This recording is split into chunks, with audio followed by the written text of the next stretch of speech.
번영과 폭정, 지성과 음모, 기독교와 대학살. 비잔틴 제국에는 빛과 어둠이 함께 존재했습니다.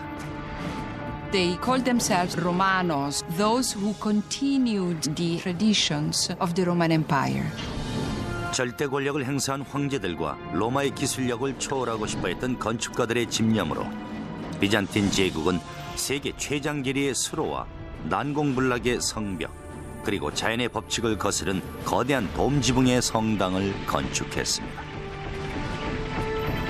A church of unprecedented proportions grew up magically. 하지만 그들은 로마의 잔인함까지 계승했습니다. He blinded 14,000 men, leaving every 100th man with one eye. 암흑 시대에 유일하게 빛을 발하던 눈부신 문명 비잔틴 제국. 하지만 천년의 지배 끝에 그들이 이룩한 고대 세계 최고의 기술력은 새로운 전쟁의 질서 앞에 무릎을 꿇고 모합니다. 안녕하세요, 피터 웰러입니다. 비잔티움은 기원전 600년경 왕 비잔티스 이름을 번떠 세워진 그리스의 식민지입니다. 그들은 아시아와 유럽 그리고 흑해와 지중해까지 연결되는 이 좁은 해협에 정착했습니다. 이 해협의 이름은 보스포루스로 소의 여울이라는 뜻이죠. 오늘날 비잔틴은 복잡하거나 겉모술수 혹은 구식을 의미하죠.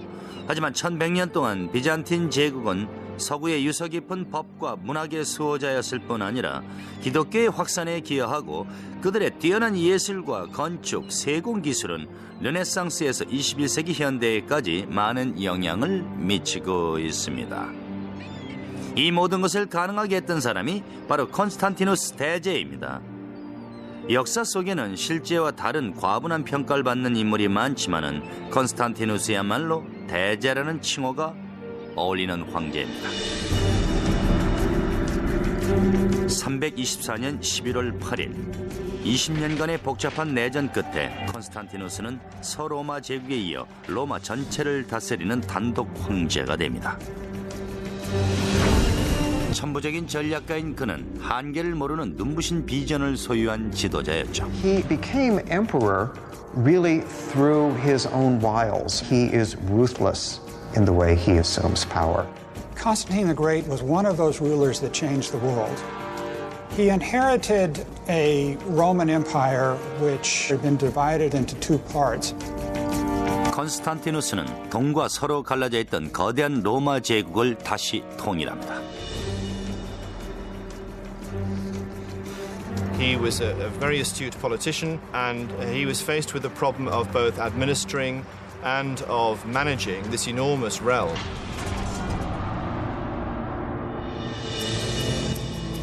황제에 즉위한 지 6주 후 콘스탄티누스는 현재의 터키가 위치한 곳까지 제국의 모든 지역을 순례합니다. Constantine took a spear and traced the outline of the city in the dirt. His entourage was somewhat amazed at the extent to which he intended to build the city.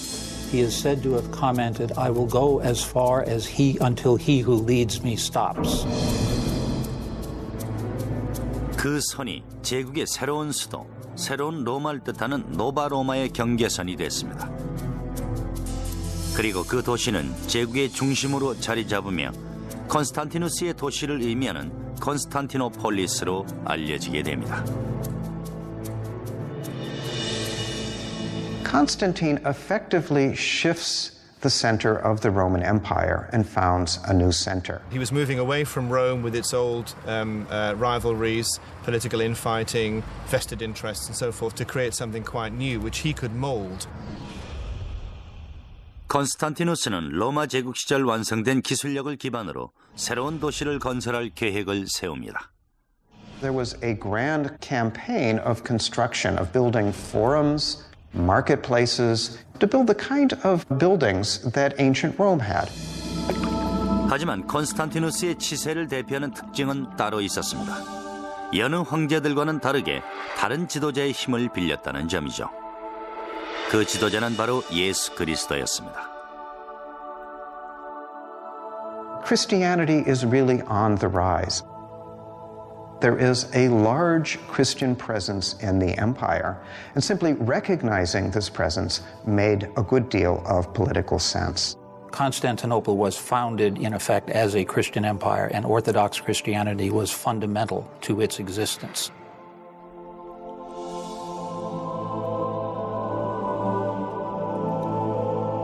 컨스탄티누스는 독실한 기독교인으로 존경받았지만은 그가 황제이자 독재자라는 점을 간과해서는 안 되죠. 이탈리아로 가는 동안에 그는 친아들과 의붓 아들은 물론 두 번째 아내까지 죽게 했습니다. 그는 무슨 수를 써서라도 원하는 것을 얻고 마는 성격이었죠.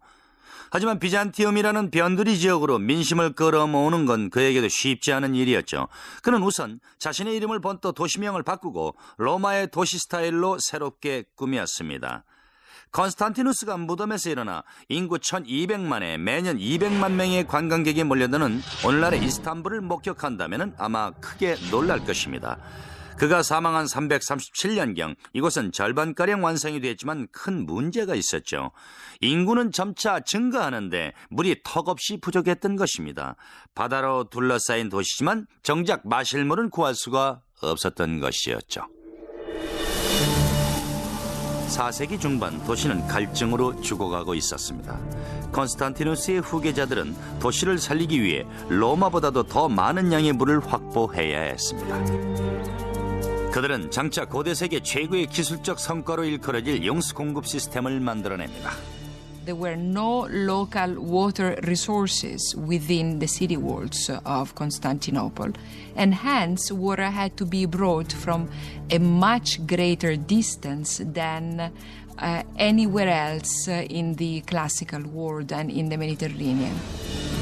그 임무를 맡은 황제는 364년에서 378년까지 로마를 통치한 발렌스였습니다. 그는 세계에서 가장 긴 수로를 건설하겠다는 과감한 계획을 세웁니다. 완성된 수로의 길이는 640km로 일찍이 로마 제국에 건설된 모든 수로를 합친 것과 맞먹는 길이었습니다. 수로는 컨스탄티노플에서 240여 킬로미터 떨어진 트라키아의 구석진 후베지로부터 시작됐습니다. 비잔틴의 기술자들은 우선 물이 지속적으로 흐를 수 있도록 완만한 경사를 유지할 방법을 찾아내야 했습니다. There are tunnels underground, there are channels that go along the surface, and there are, where necessary, these great aqueduct bridges. 4세기에서 6세기까지 비잔틴 제국에는 60개의 수로교가 건설됐습니다. 그 중에는 높이 27m에 달하는 것도 있었죠. 오늘날에는 크루순누게름의 수로교로 알려져 있습니다. 건축가들은 먼저 지지대가 될 거대한 교각을 세웁니다. 교각이 완성되면 석공들은 대형 아치를 만들어 올렸죠. 아치 꼭대기에 쐐기돌을 얹을 때까지 목재 거푸집으로 각 아치의 석재들을 고정했습니다. 아치가 완성되면 그 위층에 교각을 올리고 같은 과정이 반복됐죠. 비잔틴의 석공들은 로마인들과 마찬가지로 다리에 종교적인 문양을 새겼지만 로마의 다신교 상징이 아닌 기독교와 관련된 것들이었습니다. 그곳에서 130km 정도 떨어진 곳에 더 큰 규모의 수로교가 있습니다. 이곳을 통해 컨스탄티노플, 즉 현재 터키의 대도시 이스탄불로 물이 흘러들어갔겠죠. 발렌스 황제 시절 거대 도시 컨스탄티노플에 지어졌던 거대한 수로교 위에 올라와 있습니다. 황제의 위상이 느껴지지 않으십니까? 전체 수로의 길이는 240km 정도지만은 컨스탄티노플의 두 언덕 사이의 거리가 풋볼 경기장의 11배나 됐습니다. 수로를 연결하려면 다리를 놓을 수밖에는 없었겠죠. 하지만 그들은 용수 공급 목적으로만 다리를 건설한 게 아니죠. 외부의 눈을 의식해 거대한 건축물로 제국의 위험을 떨치려고 한 것입니다. 컨스탄티노플로 물을 끌어들였지만 여기서 끝이 난 것은 아닙니다. 도시에는 끓어온 물을 저장할 만한 공간이 없었던 것이죠. 비잔틴의 기술자들은 고대 건축 사상 가장 치밀한 설계로 지하에 용수 저장 시스템을 구축해 문제를 해결했습니다. 오랜 기간에 걸쳐 150개 이상의 지하 수조가 만들어졌습니다. 그중 가장 큰 것이 바로 바실리카 수조입니다. 336개의 기둥이 7.6m의 천장을 받치고 있고 길이 140m, 폭 70m의 바실리카 수조는 올림픽 사이즈의 수영장 27개를 채울 수 있는 양의 물을 저장할 수 있습니다. 지하의 저장 탱크는 도시의 언덕 사이에 건설됐습니다. 그들은 지하 공간을 획기적으로 이용했을 뿐만 아니라 지표면을 평평히 해 건물을 지을 수 있는 부지를 마련했습니다. The cisterns enabled the city to be provided continuously by water, even in the summer when it wouldn't rain that much and there'd be merely a trickle coming down from the aqueduct. 지하 수조로 용수 문제가 해결되자 컨스탄티노플의 인구는 고대 도시로는 보기 드문 규모로 급증했습니다. By the end of the 5th century, the population of Constantinople was approaching the 500,000 mark. No other city in Western Europe came even close. It was a city that was legendary, even for people who had never set foot in it. 하지만 멀리 몽골 대초원으로부터 장차 유럽을 휩쓸 광풍이 몰려오고 있었습니다. 아틸라라는 이름의 지도자가 이끄는 대군이 곧 컨스탄티노플의 입구까지 당도하게 됩니다. 도시를 구하기 위해선 이제껏 볼 수 없었던 혁명적인 방어 시스템을 구축해야 했습니다.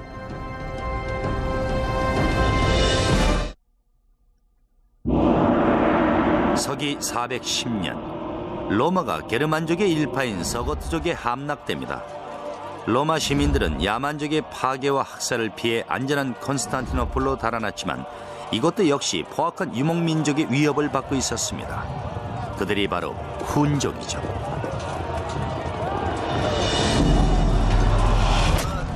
서로마 세력이 기울면서 동로마와 컨스탄티노플은 전성기를 맞이합니다. 하지만 컨스탄티노플이 번영을 거듭할수록 이탈리아 약탈을 일삼던 북방의 야만족들은 점차 컨스탄티노플에 눈독을 들이게 되죠. 훈족은 컨스탄티누스 대제가 토대를 마련한 비잔틴 제국을 뒤엎을 계획을 세웠죠. The descriptions of them in contemporary texts, which treat them as outlandish, horrible, ugly, beastly people, make it very clear that ordinary people are absolutely terrified of the Huns. 하지만 비잔틴은 훈족에 대항할 준비를 하고 있었습니다. 방어벽도 없이 외부에 노출된 예수도 로마와는 달리 컨스탄티노플은 반도라는 지형적인 이점을 이용할 수 있었죠. 컨스탄티노플은 적의 침입에 대비해 상대적으로 취약한 서쪽 지역의 방어를 강화했습니다. 해답은 어떤 도시보다도 치밀하고 강력한 성벽을 올리는 것이었죠. 오늘날 이것은 테오도시우스 성벽이라 불립니다. 하지만 고대 세계의 군사시설의 최고라고 일컬어지는 이 성벽이 지어질 당시 정작 이름을 빌려준 황제 테오도시우스 2세는 어린아이에 불과했죠. 컨스탄티노플의 방벽은 테오도시우스가 12살이었을 때 건설되기 시작했습니다. 실제로 건설에 책임을 진 사람은 그의 사령관 안테미우스였습니다. 로마인들은 수백 년에 걸쳐 방벽을 쌓아왔지만 컨스탄티노플은 지층이 갈라져 어긋나 있는 단층에 위치한 데다가 지진의 위험까지 도사리고 있어 비잔틴의 기술자들을 고심하게 만들었죠. 하지만 그들은 진동에도 견딜 수 있는 건축 자재인 석회암 회반죽으로 문제를 해결했습니다. In the West, Romans used concrete, which created a mortar of stone-like hardness that is rigid once it sets. Lime mortar has a little bit of give to it, so that it will allow the buildings to settle without significant breakage. 비잔틴의 건축가들은 벽돌과 석재가 지닌 단점을 석회암 회반죽으로 극복했습니다. 먼저 바닥에 정사각형의 석재를 깔고 그 안에 벽돌 조각과 회반죽을 채워 넣었습니다. 석재와 자갈 회반죽을 한데 연결하기 위해 벽의 양 측면에 5층의 벽돌을 쌓았습니다. The hidden advantage of that also is that it provides a certain flexibility against minor earth tremors, because the addition of the brick breaks up the solid face of the wall and allows the wall to absorb shock without shattering. 이러한 쌓기 기술을 동원해 비잔틴 제국은 높이 9m에 두께 5m 이상의 거대한 방벽을 건설할 수 있었습니다. 또한 곳곳에 18m가 넘는 96개의 거대한 탑을 세웠죠. 하지만 이것이 훈족을 막아내기에 충분했을까요? 미국의 장군 윌리엄 티컴스 셔먼은 승마술이 뛰어난 코만치족 인디언들에 대해 그들은 너무 오래 말을 타고 있어서 걷는 방법을 잊은 것 같다고 말했습니다. 하지만 훈족이야말로 말 위에서 먹고 자고 죽는 사람들이었죠. 그들은 안장에 연결된 등자를 개발해 그 위에 서서 활을 쏘고 검을 휘두를 수 있었습니다. 중국과 인도, 유럽에 이르기까지 모든 적을 공포로 몰아넣으며 말을 타고 가는 동안 허벅지 사이에 넣어 예언하게 만든 날고기를 먹고 들쥐 가죽으로 만든 옷이 썩어서 해질 때까지 벗지 않는 사람들이었죠. 아틸라와 훈족 군사들은 한마디로 흉포함의 한계를 재정립했다고 말할 수 있습니다. He was very good at what he did. He was very good at raping and pillaging and breaking down the defenses of the Roman Empire. 등극 후 처음 7년 동안 훈왕 아틸라는 유럽의 대부분을 정복했습니다. 하지만 수차례의 시도에도 컨스탄티노플만은 손에 넣을 수 없었죠. 하지만 그는 곧 자연의 도움을 받게 됩니다. 447년 비잔틴의 건축가들이 예상했던 것보다 훨씬 거대한 지진이 도시를 연달아 강타한 것이었죠. 아틸라에게는 더없이 좋은 기회였습니다. 쉬운 7개의 탑이 지진으로 무너졌고 도시는 할 일 없이 위험에 노출됐죠. 아틸라의 훈족 군사들은 컨스탄티노플을 향해 다시 한번 진군하기 시작합니다. 테오도시우스 황제는 폐허가 된 컨스탄티노플에 전보다도 더 강력한 성벽을 건설하는데 온 백성의 힘을 모으라고 지시합니다. 훈족 군사들이 빠르게 다가오는 상황에서 컨스탄티노플은 몇 년에 걸쳐 지었던 방벽을 단 몇 주 안에 완성해야 했습니다. 건설은 눈부신 속도로 진행됐죠. 마침내 3겹의 방어선으로 전보다 강화된 테오도시우스 성벽이 완성됐습니다. There must have been an enormous amount of planning, a lot of engineering skill. For its period, it was the most complex and expensive defensive system in the world outside of China. 첫 번째 장애물은 거대한 물웅덩이입니다. 그 위로는 계단 모양의 테라스가 있고 그 다음은 길이 3m, 두께 2m의 새로 만든 외벽이 세워졌습니다. 가장 안쪽에는 심혈을 기울여 기존의 것을 완벽하게 재건한 거대한 방벽이 세워졌고 96개의 높은 탑도 다시 설치됐습니다. Each tower is its own individual little castle. So to conquer the walls of the city, it would mean penetrating the moat, the outer walls, the inner wall, 3 lines of defense, and then conquering all of these individual castles one by one. It's an extremely clever system. All the angles, all the possibilities for the technology of the time are covered. 성벽은 꼭 필요한 시기에 완공됐습니다. 아틸라의 정찰병들은 언덕 위에 올라 도시를 굳건히 지키고 있는 성벽을 목격했습니다. 아틸라는 더 이상 비잔틴의 수도를 넘볼 수가 없었죠. The city was secure because of its walls. There are any number of times in the history of the Byzantine Empire where attackers get as far as the walls of the city, but they can go no further. 컨스탄티노플의 성벽은 훈족과 아랍, 러시아와 투르크족으로부터 1000년 동안이나 제국을 지켜냈습니다. The survival of Constantinople for as long as it did survive was very much due to the fact that it was a walled city which was almost impregnable. 육지의 방어책을 완성한 비잔틴 기술자들은 이제 해상으로부터의 위협에 대비할 방책을 강구했습니다. 그들의 해결책은 역사상 가장 획기적이며 가장 효과적인 거대한 사슬을 연결하는 것이었습니다. 비잔틴의 제철공들은 풋볼 경기장 길이의 5배가 넘는 기다란 쇠사슬을 만들었습니다. 60cm의 고리가 750개 정도 연결된 사슬이었죠. 아래에 통나무를 받쳐 사슬이 물에 뜨도록 했습니다. 비잔틴의 해군은 유사시 이 쇠사슬을 골든혼 해협에 풀어 항구를 봉쇄했습니다. 적으로부터 안전한 컨스탄티노플은 번영을 이어갔습니다. The walls of Constantinople were so thick and so large and so successful because they had to be. Constantinople was extremely rich, and it's like a bank with a very significant vault. It was the richest city in the world. 세계의 거의 모든 주요 무역로가 컨스탄티노플을 거쳐갔습니다. 멀리 이집트와 중국, 러시아의 상인들까지도 모두 이곳을 거쳐야만 유럽으로 갈 수가 있었습니다. 하지만 제국의 부가 늘어날수록 변경의 이민족들은 재물을 약탈하기 위해 다시 몰려들기 시작했습니다. 컨스탄티노플은 재물이 넘쳐났지만 이민족들의 잇따른 침략으로 제국의 세력은 점차 쇠락하고 있었습니다.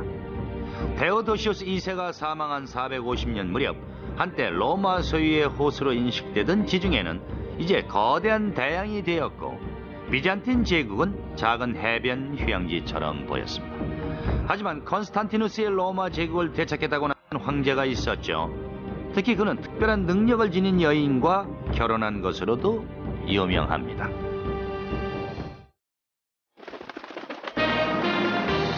당신이 찾는 행복의 파랑새는 뉴욕 생명 안에 있습니다.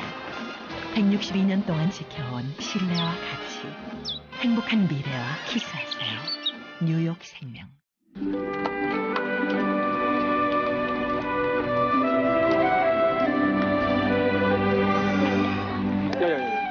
나왔다. 저기.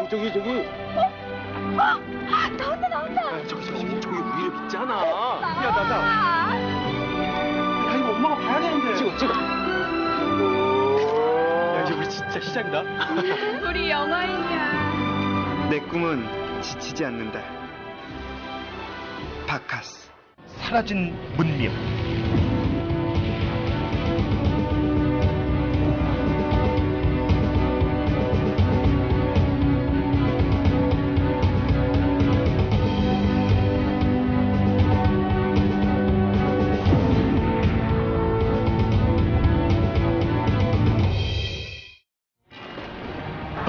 Shadow falls over the bright dream that was once the great Roman Empire. Their legacy around the world, for they are the Saxons, the warrior kings.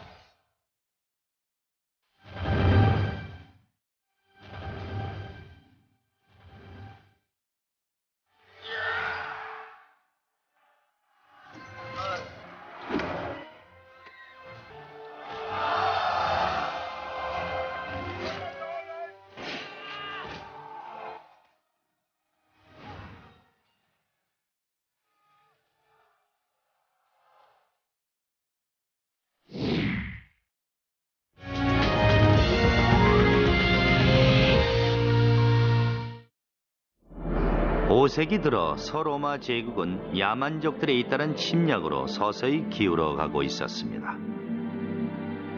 476년 마지막 황제가 폐위된 것으로 모두들 로마 제국이 멸망했다고 생각했죠. 정말로 로마 제국이 멸망한 걸까요?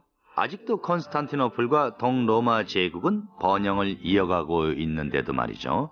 527년 권자에 오른 유스티니아누스 황제는 로마의 법전을 재정리하고 컨스탄티누스 시절의 로마 영토를 되찾겠다고 공언을 하게 됩니다. 유스티니아누스 1세는 비잔틴 제국의 황금 시대를 통치합니다. 하지만 고대 로마 이후 최고의 전성기를 이끈 황제는 로마 제국 출신이 아니었죠. Well, the Emperor Justinian was born a peasant in what is now northern Yugoslavia, and he came with his uncle Justin to Constantinople to seek their fortunes.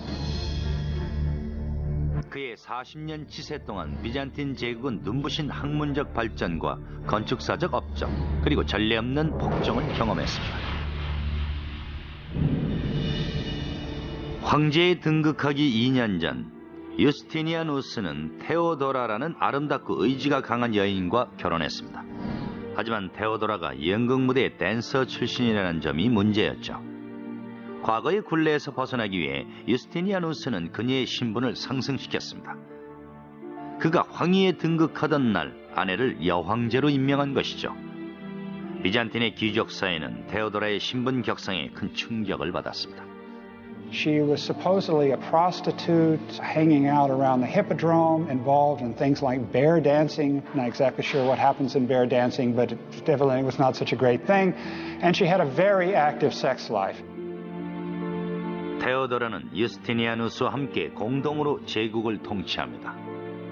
She must have been highly intelligent, and she must have been very wily, very successful at court politics.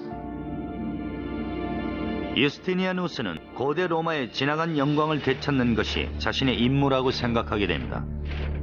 그는 우선 오랫동안 빼앗겼던 서방의 영토를 재정복하는 데 힘을 쏟았죠. 그리고 콘스탄티노플에 들어와서는 대규모 건축 사업을 일으킵니다. 건설 사업에 필요한 재정 확보를 위해서 유스티니아누스는 혹독한 과세 정책을 단행합니다. 또한 기독교 정신에 위배되는 모든 종류의 이교도적인 행위들, 예를 들어서 고대 아테네 철학 사상에 대한 연구, 간음, 동성애 등을 강력하게 금지시켰습니다. 민심은 그에게 등을 돌렸지만 황제는 대중의 지지율에 크게 신경 쓰지 않았죠. 하지만 그것은 큰 실수였습니다. 유스티니아누스 황제의 탄압이 심해질수록 대중의 분노도 커져만 갔습니다. 일반 백성이 불만을 토로할 곳이 따로 없었던 여느 제국들과는 달리 비잔틴 제국에는 히포드롬이라는 장소가 있었죠. 히포드롬은 콘스탄티노플 대중문화의 중심이었습니다. 주로 전차 경주가 벌어졌던 곳으로 무려 10만 명의 관중을 수용할 수 있는 규모였죠. 히포드롬을 건설하는 데 수백 년의 세월이 소요되었습니다. 지금껏 알려진 모든 건축 기술이 동원된 거대한 건물이었죠. 로마의 유명한 퀴루쿠스 막시무스 경기장을 모델로 한 거대한 U자형의 히포드롬은 길이 500m에 오늘날의 축구장보다 더 넓은 폭으로 건설됐습니다. 히포드롬 건축가들은 남쪽으로 기울어진 언덕을 부지로 선정했습니다. And there they built vaulted substructures. As was common in ancient Rome, vaulted substructures to create a level platform. 지중해 전역에서 고용된 노동자들과 석공들은 우선 건물 4층 높이의 아치형의 벽으로 토대를 만들었습니다. 아치 안쪽으로는 상점과 카페가 들어섰습니다. 토대 위쪽으로는 2층으로 된 기둥과 30열 이상의 관중석이 설치됐고 경주로에는 모래가 덮어졌습니다. 앞서간 비잔틴의 황제들처럼 유스티니아누스는 카티스마라고 하는 특별석에 앉아 대중이 그를 볼 수 있는 흔치 않은 기회를 제공했죠. It was a combination of sports stadium, public spectacle stadium, imperial propaganda, pulpit, all those things. It could seat huge numbers of people. 사람들은 청파, 녹파, 홍파, 백파 등 자신이 응원하는 팀에 많은 돈을 걸었습니다. They were like political factions in our world, and so disputes over soccer results as today or disputes over chariot races could take on a significant political dimension in Byzantium. 히포드롬은 콘스탄티노플의 위상을 드높이는 대표적인 건축물이었죠. 하지만 532년 이곳은 황제가 백성에게 더없이 잔인한 만행을 가한 장소로 기록됩니다. 1월 초순 탄압 정책과 과도한 세금 징수로 원성을 듣고 있던 유스티니아누스 황제가 히포드롬에 모인 분노에 찬 군중 앞에 모습을 드러냅니다. All of a sudden they came together, and they came together against the emperor. The ceremonial political center of the empire was right there, and you had tens of thousands of people opposed to the emperor right at the core of the empire.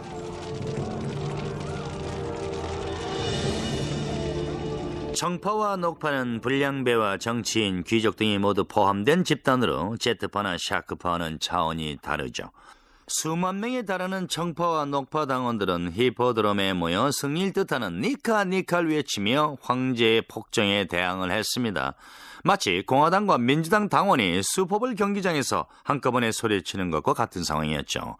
안타깝게도 그들은 곧 폭도로 돌변했고 일주일 만에 콘스탄티노플의 3분의 1이 잿더미로 변해버렸습니다. 공포에 질린 유스티니아누스는 망명을 준비했지만 강인한 정신력을 소유한 아내가 그를 말렸죠. He was all prepared to get on a ship and clear off to the Asian side of the Bosporus, but the Empress Theodora, who started life as an actress stroke prostitute, said, I've got this far, I'm not giving up now, stay and fight. So he did. 테오도라의 설득에 용기를 얻은 유스티니아누스는 적절하면서도 충격적인 조치를 취합니다. 그는 부하들을 시켜 병력을 확보한 후 히포드롬으로 진군했습니다. The conclusion of the Nicaea riot is one of these events of biblical proportion. Justinian calls the rebels to meet in the Hippodrome, suggesting that he may compromise with them. But in fact, he gets them into the Hippodrome, closes the gates, and they are massacred by the imperial troops. 단 몇 분 만에 경기장에 모인 반란군이 모두 살해됐습니다. 컨스탄티노플 대중문화의 중심지는 3만여 명이 학살된 현장으로 변모했습니다. He was an approachable and gentle man who could with a quiet voice order the murder of thousands of people.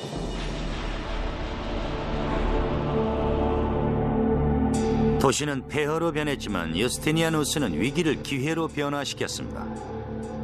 그는 자신의 절대 권력을 영원히 기억하게 만들 위대한 건축물을 계획합니다. 폐허가 된 컨스탄티노플에 세워질 세계 최대 규모의 성당은 기독교의 새로운 상징이며 비잔틴 건축술의 위대한 기념물이 됩니다.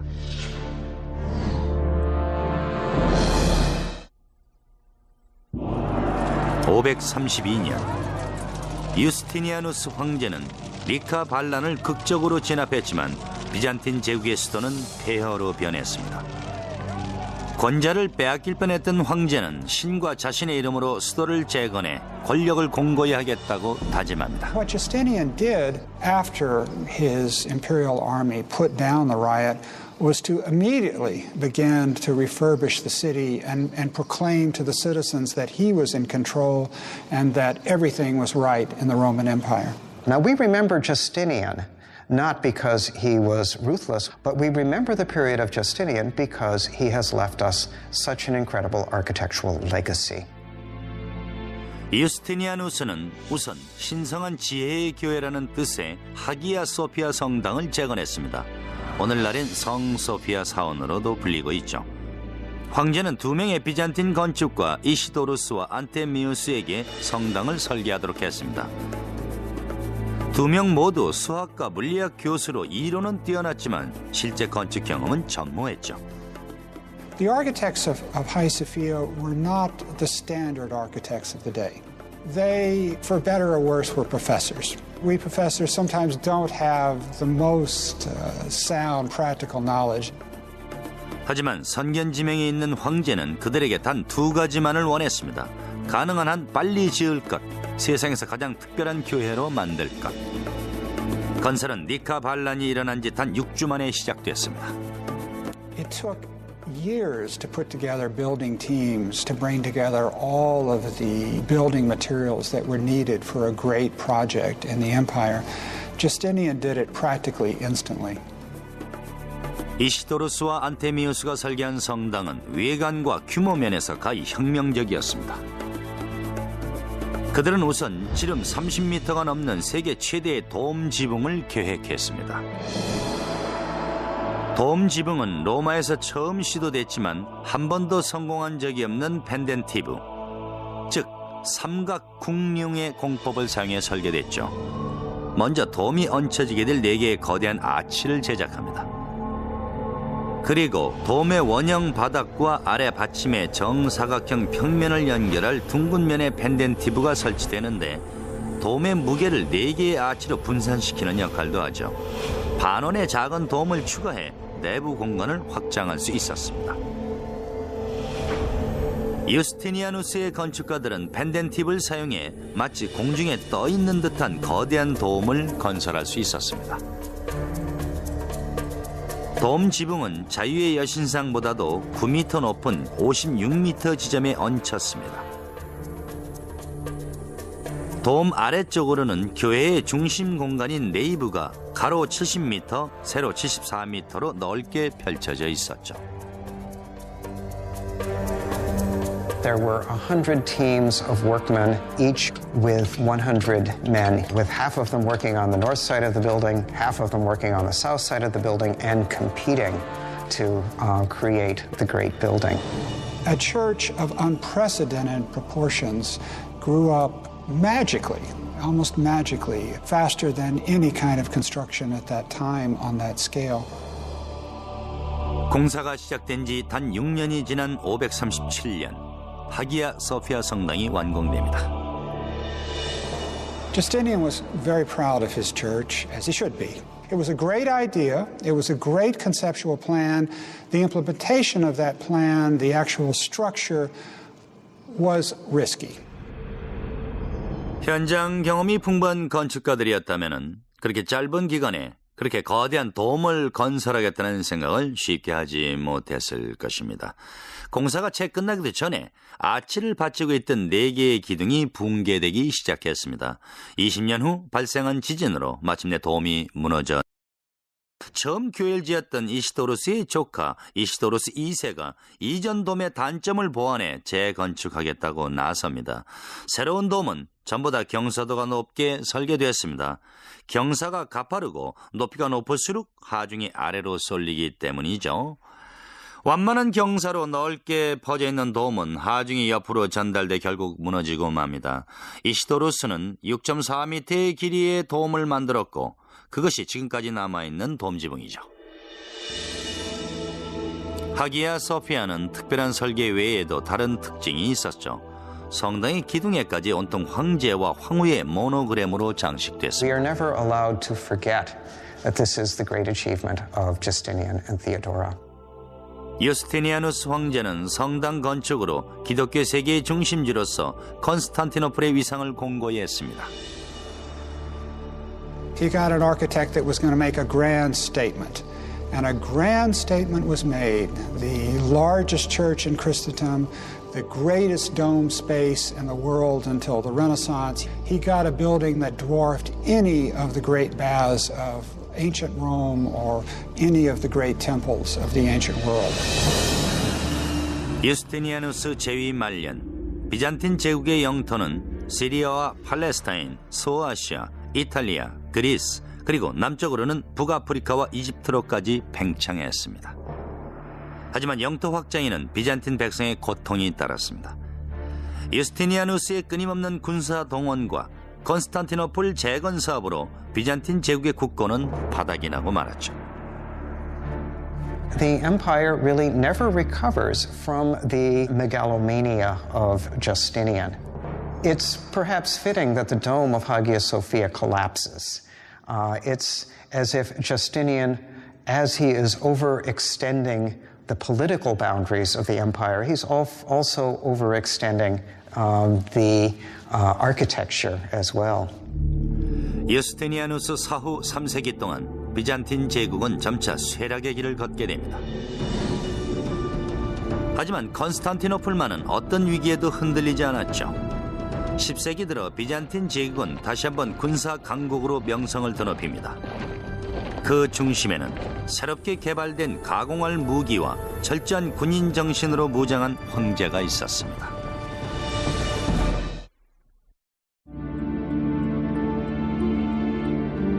서기 1000년 기원 후 첫 번째 밀레니엄의 마지막 해였죠. 프랑스와 독일 그리고 신성 로마 제국이 당시 유럽의 패권을 장악하고 있었습니다. 한편 동쪽의 비잔틴 제국은 서거트족과 페르시아, 아바르족과 아랍의 침입에 시달리는 가운데 8세기 들에 일어난 성상 파괴 운동으로 문화가 침체기를 겪고 있었습니다. 하지만 제국은 기운을 회복해서 1014년경에는 도나우 강에서 그리스에 이르기까지 발칸반도 전체를 정복할 채비를 갖췄습니다. 비잔틴의 중흥을 이끈 사람은 바실리우스 2세 황제였습니다. 바실리우스는 비잔틴 제국이 배출한 가장 뛰어난 군 지휘관으로 평가받고 있습니다. He was an emperor that did not sit back and enjoy the luxuries of the palace. He went out campaigning every season, leading the Byzantine armies against the foes. He was seen to be a soldier's emperor.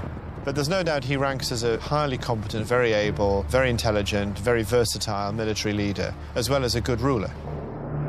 바실리우스의 최대 정적은 불가리아의 슬라브족 황제 사무엘로 그는 발칸반도의 패권을 노리고 있었죠. 재위 10년째인 986년, 바실리우스는 사무엘이 이끄는 군대에 치욕적인 패배를 당합니다. The first time he marched north, he was only 18, I think. He might have been a bit younger. And he walked into an ambush, basically. 바실리우스는 불가리아에 반드시 복수하겠다고 다짐합니다. 그것을 실행에 옮기는데 25년이 걸렸죠. 한편 그의 패배를 구실 삼아 많은 정적들이 그의 권좌를 위협합니다. 제국 내에 잇따른 반란을 진압한 후 바실리우스는 잃어버린 제국의 영토를 되찾기 위해 밖으로 눈을 돌립니다. 비잔틴의 영광을 재건하겠다는 결심으로 그는 트레부시에라는 새로운 형태의 공성용 투석기를 제작하도록 지시합니다. 트레부시에의 구조는 간단한 원리로 설계됐습니다. 나무로 된 지렛대에 밧줄을 달아 돌을 장전할 수 있도록 하고 목재 구조물의 앞면과 측면에는 동물 가죽을 덧대 적의 불화살에 대비했습니다. You'd have your axle and your pivoting sling because of the disparity between the short end on one side of the axle and the long end on the other. You'd maximize the velocity in the swing, so you could throw substantial weights considerable distances. 바실리우스는 일반적인 투석기를 원한 것이 아니죠. 그의 기술자들이 제작한 트레부시에는 180kg 이상의 돌덩이를 발사할 수 있었고 기계 조작에만 400명이 매달려야 했습니다. 아무도 세계 최강의 정예부대와 최대의 공성장비를 갖춘 비잔틴군을 막지 못했습니다. 전쟁터에서 오랜 세월을 지내는 동안 바실리우스는 군사들에게 엄격한 규율을 강조했습니다. He has a reputation of being harsh but fair, and of course, if the soldiers believe in their leader, they'll fight better and more effectively. 그는 군사들에게 대열을 이탈하지 말 것과 항상 전투에 대비할 것을 주지시켰습니다. 그들은 어떤 종류의 지형이라도 무서운 속도로 진군해 나갈 수 있었죠. 1001년 바실리우스는 마침내 불가리아의 치욕을 되갚고 영토 재건의 과업을 완성할 채비를 완료합니다. He then turns his attention back to Bulgaria and spends the next 15 years basically solidly campaigning year on year on year, gradually destroying the Bulgars' infrastructure, ravaging the countryside, destroying the economy. 황제 사무엘은 그제야 바실리우스의 분노를 실감합니다. 사무엘은 유일하게 바실리우스에게 승리를 거뒀지만 그 대가는 참혹했죠. 1014년 7월 29일 바실리우스는 기습을 단행해 불가리아군을 포위하고 15,000명을 생포합니다. 그의 복수는 잔인했죠. 그는 포로들의 눈을 멀게 하고 100번째 마다하는 한쪽 눈만 남겨 불가리아로 보냅니다. 장님이 되어 돌아온 군사들을 본 사무엘은 그대로 쓰러져서 이틀 후에 죽고 말죠. It's one thing to execute all of these people. It's another thing to send them back to the country where their countrymen in some ways have to take care of all these people. So they become a kind of permanent liability to the society. 마침내 바실리우스 황제는 발칸반도의 패권을 장악하고 불가르족의 학살자라는 별명을 얻게 됩니다.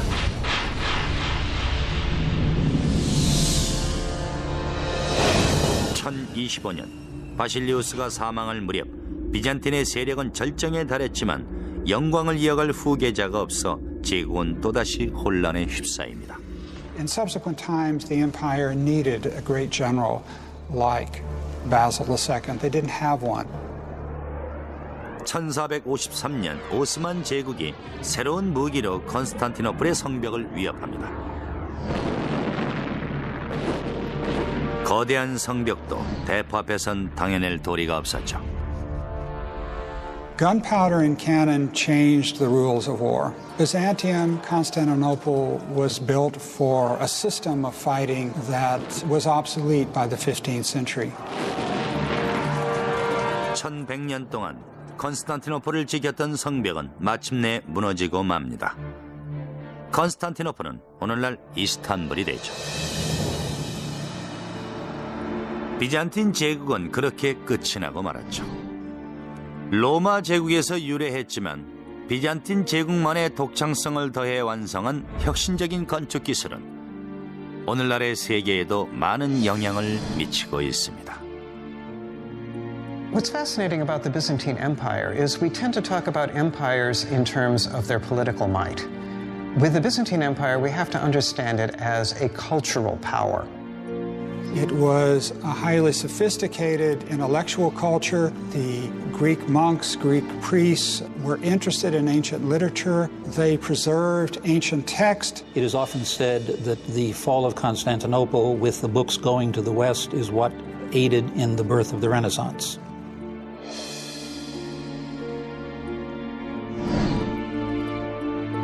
콘스탄티노플은 위대한 성당을 건설하고 기독교를 세계에 전파했으며 서양 법체계의 토대를 마련했습니다.